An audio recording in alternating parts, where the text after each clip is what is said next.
बिस्मिल्लाहिर्रहमानिर्रहीम। अस्सलाम वालेकुम डियर स्टूडेंट्स, मैं हूं आपका फिजिक्स टीचर आतिफ वकास और आज हम न्यूमेरिकल प्रॉब्लम्स करेंगे चैप्टर नंबर 13 के। सबसे पहला न्यूमेरिकल प्रॉब्लम आप देखें अगर अपने टेक्स्ट बुक में 13.1 मैंने यहाँ पर सिर्फ उसका गिवन डेटा लिखा है और आप पूरा क्वेश्चन देख सकते हैं बुक में। वहाँ पे वो कहता है कि एक वायर है कि जिसके अंदर करंट जो है दैट इज़ 10 एम्पियर और उस वजह से फील्ड जो मैग्नेटिक फील्ड है दैट इज 5 इंटू 10⁻⁵ टेस्ला। करना क्या है, आपने उस वायर से किसी फासले पर एक पॉइंट है, वो पॉइंट की डिस्टेंस फाइंड करनी है जिस पॉइंट के ऊपर मैग्नेटिक फील्ड जो है दैट इज 5 इंटू 10⁻⁵ टेस्ला है। डियर स्टूडेंट्स, आप लोगों ने न्यूमेरिकल प्रॉब्लम्स में करना क्या है, सबसे पहले गिवन डेटा पिक करें क्वेश्चन से, फिर आप उसमें ये देखें कि वो क्या पूछ रहा है, रिक्वायर्ड क्या है। तो इस केस में चूंकि रिक्वायर्ड डेटा जो है that is distance from the wire, उस पॉइंट की डिस्टेंस जिसके ऊपर ये मैग्नेटिक फील्ड है, तो वो मैंने अननोन है इसलिए क्वेश्चन मार्क लिख दिया है। अब आपने ये देखना है कि इसको मैं किस फार्मूले से सॉल्व कर सकता हूँ।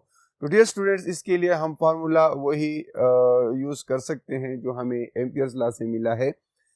एम्पियर्स लॉ हमारे पास क्या है, that is B dot summation delta L is equal to mu nought I। अगर तो एक ही टर्न है तो उसके लिए सिर्फ म्यू नॉट I आएगा, सॉलिनॉइड के लिए फिर NI यानी नंबर ऑफ टर्न्स होते हैं। ये भी इधर ही छोड़ दें, इस बाकी को उधर ले जाएं, mu nought I divided by summation of delta L। और हमने देखा था कि समेशन ऑफ डेल्टा L से पूरा सर्कल बन रहा था, तो यहाँ पर हमारे पास 2 पाई r है। तो हम वही एम्पियर्स लॉ यूज करेंगे और इस प्रॉब्लम को सॉल्व करेंगे। तो इसमें और कुछ ऐसा खास मुश्किल नहीं है, क्योंकि म्यू नॉट की वैल्यू 4 पाई इंटू 10⁻⁷ है, ये आपको ऑलरेडी मालूम है। जब ये वैल्यू सब्स्टिट्यूट कर लेते हैं आप सिंपली फिर कैलकुलेटर से कैलकुलेट कर दें, आपके पास रिजल्ट आ जाता है 0.04 मीटर्स। तो इम्पॉर्टेंट चीज़ ये होती है कि आपको स्ट्रेटजी मालूम हो, आपको ये पता हो कि कौन सा फार्मूला मैंने यूज़ करना है। कई फार्मूले इस चैप्टर में हमने पढ़े हैं, तो वो सारे बंदा एक पेज पे लिख ले, अपने लिए साथ पढ़े हों और न्यूमेरिकल प्रॉब्लम सॉल्व करें। डियर स्टूडेंट्स, सोल्यूशन को सामने रखकर जब आप न्यूमेरिकल प्रॉब्लम सॉल्व करते हैं तो इसमें गलती के चांसेस ज़्यादा होते हैं और सीखना उस तरह से मुश्किल हो जाता है। इसलिए आप कोशिश करें कि जब भी प्रॉब्लम सॉल्व करें उसमें आप अपने सामने सिर्फ वो लिस्ट रखें मुख्तलिफ फार्मूलाज की, ताकि आप मुख्तलिफ केसेस में मुख्तलिफ फार्मूले यूज़ कर सकें। मैं आपको सॉल्व करवा रहा हूँ, आपने सिर्फ यहाँ पे एक दफ़ा इसको अंडरस्टैंड करना है, फिर आपने क्या करना है, घर जाकर अपनी बुक खोल देनी है और डायरेक्ट उसको सॉल्व करने बैठ जाना है। सोल्यूशन देख के आप सॉल्व करेंगे, आप सीख नहीं पाएंगे। बहरहाल क्वेश्चन नंबर 2 जो है that is number of turns in a solenoid is 1000। एक सॉलिनॉइड है जिसमें नंबर ऑफ टर्न 1000 है, उसकी लेंथ बताई गई है दैट इज 0.5 मीटर्स। एंड उस सॉलिनॉइड की जो मैग्नेटिक फील्ड है, चूंकि उसमें कोई करंट होगी जिसकी वजह से उसकी मैग्नेटिक फील्ड 2.5 इंटू 10⁻³ टेस्ला है या 2.5 मिली टेस्ला। रिक्वायर्ड डेटा हमने उस सॉलिनॉइड के थ्रू करंट फाइंड करना है। जैसे आप लोगों ने एम्पियर्स लॉ की पहली एप्लीकेशन में सॉलिनॉइड की वजह से जो मैग्नेटिक फील्ड है उसमें देखा है B is equal to mu nought NI। यहाँ पर ये N जो है ये number of turns per unit length है, क्योंकि सॉलिनॉइड में इस तरह टर्न्स होते हैं, स्प्रिंग टाइप एक वो होता है, बॉडी होती है, कंडक्टर होता है और इस तरह स्प्रिंग की तरह पड़ा होता है। तो इसमें जितने टर्न्स, नंबर ऑफ टर्न्स ज़्यादा होते हैं, ये N ज़्यादा होगा, पर unit length number of turns को ये शो कर रहा है। तो उसने N दिया है और L दिया है। आप एक तो ये कर सकते हैं कि डायरेक्ट N/L फाइंड कर लें और इस फार्मूले में उसका रिजल्ट पुट कर लें, या फिर आप ये कर सकते हैं कि चूंकि हमें करंट चाहिए तो इसको रीअरेंज कर लें। करंट के लिए ये फार्मूला हो जाएगा B divided by mu naught small n, और स्मॉल n की वैल्यू चूंकि capital N divided by L है तो वो यहाँ पर पुट करने से हमारे पास ये फार्मूला आ जाता है। इस फार्मूले के अंदर आपने क्या करना है, वैल्यूज पुट कर लेनी है। बी की जगह 2.5 इंटू 10⁻3, लेंथ की जगह 0.5, mu naught is permeability of free space already यहाँ पर, और ये वैल्यू याद होनी चाहिए। फिर n है कैपिटल N, दैट इज 1000। जब ये सारी वैल्यूज आप सब्स्टिट्यूट कर लेते हैं, आप देख लेंगे कि करंट जो है 1 एम्पियर होगा। ठीक है, नेक्स्ट जो हमारा क्वेश्चन है,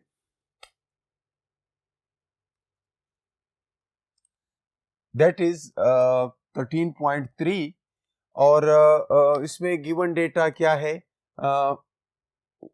angle between velocity and the magnetic field. Velocity किसी चार्ज पार्टिकल की मैग्नेटिक फील्ड के अंदर वो परपेंडिकुलरली इंटर हो रहा है, तो थीटा उसका 90 डिग्री है। मैग्नेटिक फील्ड की स्ट्रेंथ बताई है कि 0.1 टेस्ला है, और यानी उस चार्ज पार्टिकल, यानी इस केस में प्रोटॉन के ऊपर जो फोर्स लग रही है वो भी बताई गई है, 2 इंटू 10⁻⁻12 न्यूटन। आपने करना क्या है, प्रोटॉन की स्पीड फाइंड करनी है। once again, force on a charge particle that is entering perpendicularly in a magnetic field is simply QVB, क्योंकि sin 90 is 1, एंगल हम वेलोसिटी और मैग्नेटिक फील्ड के दरमियान ले रहे हैं, तो हमारे पास इस फार्मूले से QVB sin थीटा से रीअरेंज करने के बाद दिया जाता है, क्योंकि दोनों साइड आप QB पे डिवाइड कर दें। अगर आप इसमें एंगल को 90 सब्स्टिट्यूट कर लें तो ये हमारे पास आ जाएगा QVB, और मुझे चूंकि वेलोसिटी चाहिए इसलिए दोनों साइड QB पे डिवाइड कर दूंगा, तो ये हो जाएगा F/QB, और QVB डिवाइडेड बाई QB, तो ये इधर से कैंसिल हो जाएंगे और हमारे पास वेलोसिटी के लिए ये फार्मूला रह जाएगा V is equal to F divided by QB। हमें Q मालूम है, Q in this case is proton, and proton का चार्ज हम जानते हैं 1.6 10⁻⁻19 कूलम्स है। तो इसको पुट करें, आपके पास ये रिजल्ट आता है। खास तौर पर इस बात का ख्याल रखें कि रिजल्ट के साथ यूनिट लिखें। रिजल्ट के साथ आप यूनिट नहीं लिखेंगे तो इससे आपके 0.5 मार्क्स कम से कम आउट ऑफ 4 कट जाते हैं। कभी न्यूमेरिकल प्रॉब्लम्स के 3 मार्क्स होंगे, तो उस हिसाब से आपके कुछ न कुछ मार्क्स इस पे कटते हैं अगर आपने यूनिट नहीं लिखा। तो रिजल्ट लिखते वक्त इस बात का ख़ास ख्याल रखें। और मेरा ख्याल है इसमें कैलकुलेशन आप कर सकेंगे कैलकुलेटर से। फोर्स की जगह आप सब्स्टिट्यूट करें 2 इंटू 10⁻12, क्यू की जगह आप सब्स्टिट्यूट कर ले ई, क्योंकि वो प्रोटॉन है, एंड बी की जगह आप मैग्नेटिक फील्ड की आप स्ट्रेंथ पुट कर सकते हैं। So it's very simple, you can do it. And then 13.4, यहाँ पर वंस अगेन एक इंतहाई ज़्यादा एनर्जी का 8 मेगा इलेक्ट्रॉन वोल्ट का, देखिए चार्जेस इलेक्ट्रॉन और प्रोटॉन के लेवल पे ये ज़्यादा है, तो मेगा इलेक्ट्रॉन वोल्ट्स एनर्जी है, 8 मेगा इलेक्ट्रॉन वोल्ट्स किसी प्रोटॉन की काइनेटिक एनर्जी है, और वो मैग्नेटिक फील्ड में परपेंडिकुलरली इंटर हो रहा है, तो थीटा मैंने 90 डिग्री लिया है। मैग्नेटिक फील्ड की स्ट्रेंथ गिवन है, दैट इज 2.5 टेस्ला। क्या फाइंड करना है? 2 क्वेश्चन, एक प्रॉब्लम में 2 मुख्तलिफ क्वेश्चन पूछे हैं।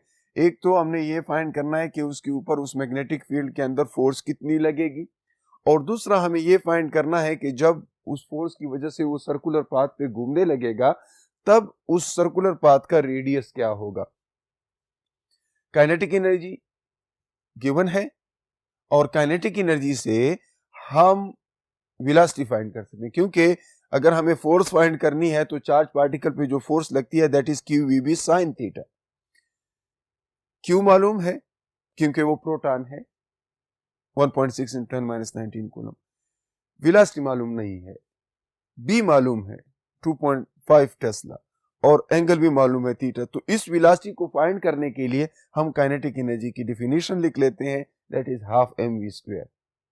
और काइनेटिक एनर्जी में जब ये वैल्यूज पुट करेंगे, m मालूम है, काइनेटिक एनर्जी मालूम है, एक v अननोन है, तो इस इक्वेशन को मैंने रीअरेंज किया, यानी दोनों साइड m पे डिवाइड किया, काइनेटिक एनर्जी बाई मास हो गया, 2 से मल्टीप्लाई किया, तो इस साइड से मास और 2 चला गए उस साइड पे, तो यहाँ पर हमारे पास 2 kinetic energy divide by mass आ गया। अब इस v स्क्वायर का हम स्क्वायर रूट लेते हैं, v is equal to square root of this, and from here we get the velocity 3.9 into 10 raised to the power 7 meters in 1 second. And then if you get this, now you are in position to put the values in this formula, क्योंकि Q मालूम है, V मालूम है, B मालूम है और theta मालूम है, आप आसानी से फोर्स बता सकते हैं कि फोर्स कितना होगा। तो इस तरह कैलकुलेशन करने से हमें फोर्स की वैल्यू आ जाती है हमारे पास, यानी यहाँ पर पुट करें 1.6 into 10 minus 19 for charge, 3.9 into 10 raised to the power 7 for velocity, 2.5 for the magnetic field strength, and sine of 90 degree. And if you solve this, you get 1.6 into 10 raised to the power minus 11 Newton. ये ए का answer है। और फिर हमें radius भी चाहिए, तो radius के लिए चूंकि आप जानते हैं कि जब सर्कुलर पाथ पे चार्ज पार्टिकल मैग्नेटिक फील्ड के अंदर जा रहा है, तो ऑब्वियसली उस मैग्नेटिक फील्ड ने ही उसको सेंट्रीपिटल फोर्स प्रोवाइड की है। अब इस केस में आप उस फोर्स को जो उस मैग्नेटिक फील्ड के जरिए से हमें मालूम हो जाती है, जो कि गिवन है या हमने यहाँ से ऑब्टेन कर ली, ठीक है, यही फोर्स सेंट्रीपिटल फोर्स का काम करेगी। फिर हम सेंट्रीपिटल फोर्स की डिफिनीशन, इसका फार्मूला लिख लेते हैं, mv²/r, इसको सिर्फ r और f को रिप्लेस कर लेते हैं इस तरीके से। तो ये mv²/f, इस फार्मूले में जब आप वैल्यूज पुट करेंगे आपको उस सर्कुलर पाथ का रेडियस मालूम हो जाएगा। मैंने कैलकुलेट किया है, that is 0.16 metre. You just substitute the values. m यहाँ पर क्या पुट करेंगे, क्योंकि उसने कहा है कि ये प्रोटॉन है, प्रोटॉन का मास जो है 1.6 into 10 raised to the power minus 27 kg है, that is mass of proton. तो आपने मास ऑफ प्रोटॉन पुट करना है। वेलोसिटी जो है आपने इधर से ऑलरेडी कैलकुलेट कर ली है, वो पुट करेंगे।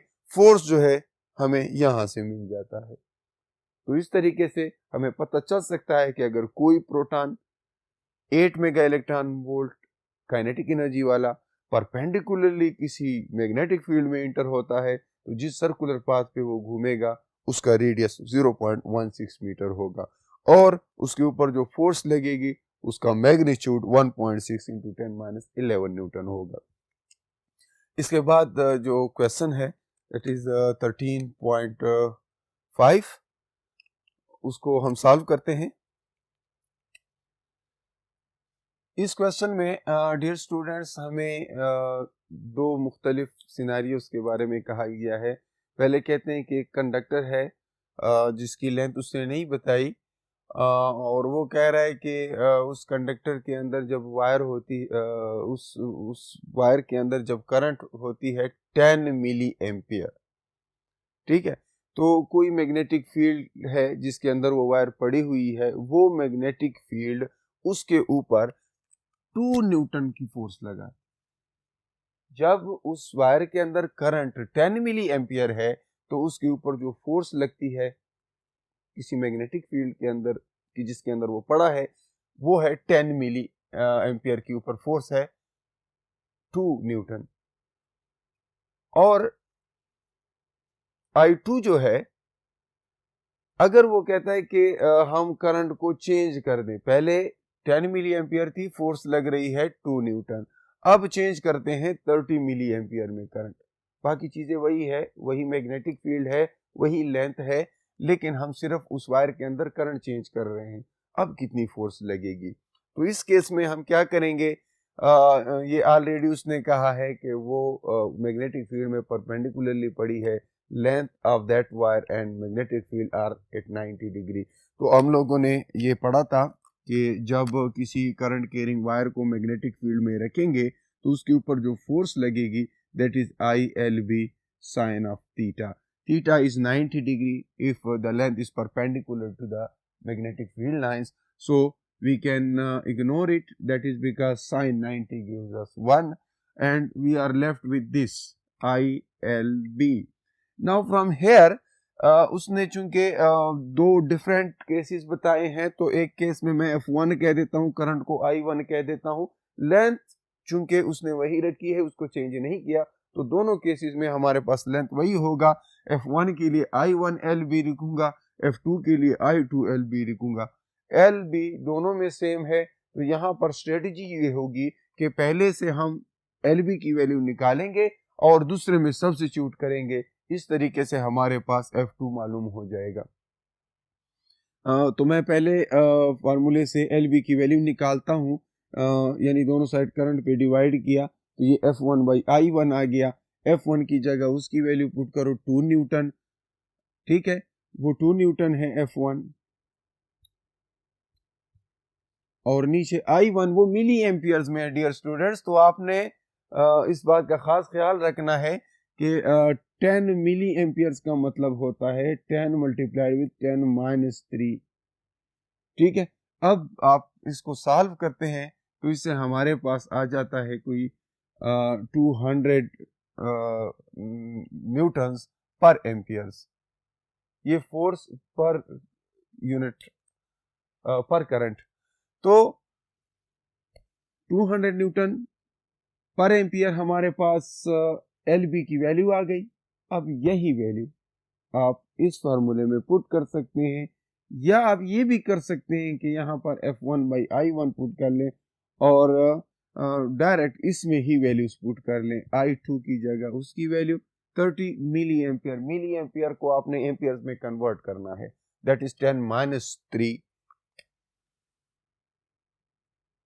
एम्पियर्स,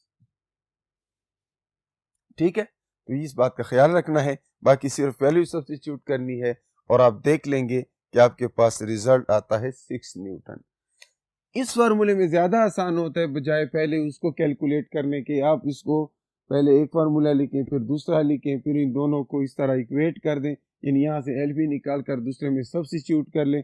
ये फाइनल जो फार्मूला आपके पास आएगा, इस इक्वेशन में जब आप वैल्यूज पुट करते हैं तब आसान होता है। माने मैं यहाँ पर फॉर एग्जांपल F2 के लिए ऊपर I2 पुट कर लेता हूँ 30 into 10 raise to the power minus 3 amperes divided by 10 into 10 raise to the power minus 3 amperes, और ऊपर F1 भी मल्टीप्लाइड है, तो F1 की वैल्यू जो है वो गिवन है, दैट इज 2 न्यूटन। तो इस तरीके से ये बड़ा आसान हो जाता है, 0 और 0 यानी 3 2 6 न्यूटन आपके पास आंसर रह जाता है। तो उम्मीद है डियर स्टूडेंट्स इन प्रॉब्लम्स की समझ आ गई होगी।